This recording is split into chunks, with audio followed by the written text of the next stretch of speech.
राम राम भक्तों, आप सभी का आपके अपने चैनल पर स्वागत है।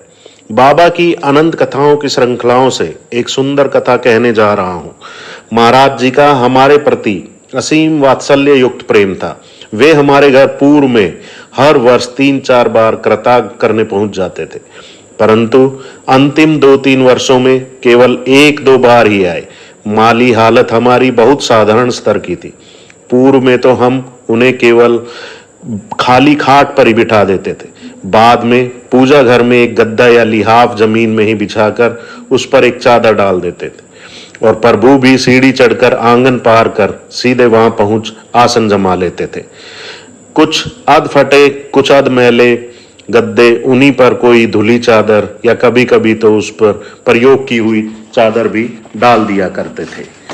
ऐसे ही एक बार जब वे आए तो हमने उन पुराने गद्दों के ऊपर एक रेशमी फूल चादर डाल दी थी। महाराज जी उस पर कुछ देर तो शांत बैठे रहे। फिर कौतुकी बाबा जी ने एक कोने से चादर उठाई, पुराने गद्दे को देखा और उसके नीचे वह भी, जो और भी बदतर हालत में था, देखकर पुनः चादर का कोना यथास्थान डालकर अपने हाथ से उसकी सलवटें मलकर ठीक कर दी। अपनी यह पोल खुलते देखकर मेरा मन भी ग्लानि से भर उठा। बाबा जी भी शायद मेरे मनोभाव को पढ़कर कुछ सोच सी खा गए। अगले वर्ष मुझे प्रमोशन का कुछ एरियर मिला। मैंने 3 नए गद्दे, 3 रजाइयां बना डाली। उस वर्ष जब बाबा जी आए तो मैंने अपने बचपने में चारपाई पर 2 नए गद्दे बिछा, उनके ऊपर पुनः एक रजाई और बिछा दी। फिर एक रजाई गोल लपेट तकिया सा बना दिया और एक रजाई ओढ़ने को भी रख दी। अब हंसी आती है अपनी इस करतूत पर। बाबा जी ने बातें करते करते इन सभी का निरीक्षण भी कर डाला, परंतु उस दिन अधिक न ठहरे। न मालूम क्या बेचैनी हो गई थी उनके मन में। पूजा अर्चना आरती प्रसाद के बाद तुरंत भाग लिए दादा के घर को। कुछ देर बाद मैं भी पहुंच गया वहीं।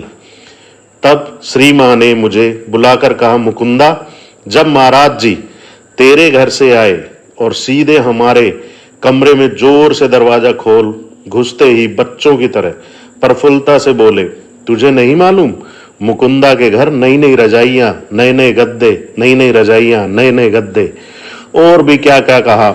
मेरे बचपने को देख नहीं मालूम। सुनकर मेरी आंखें भर आई।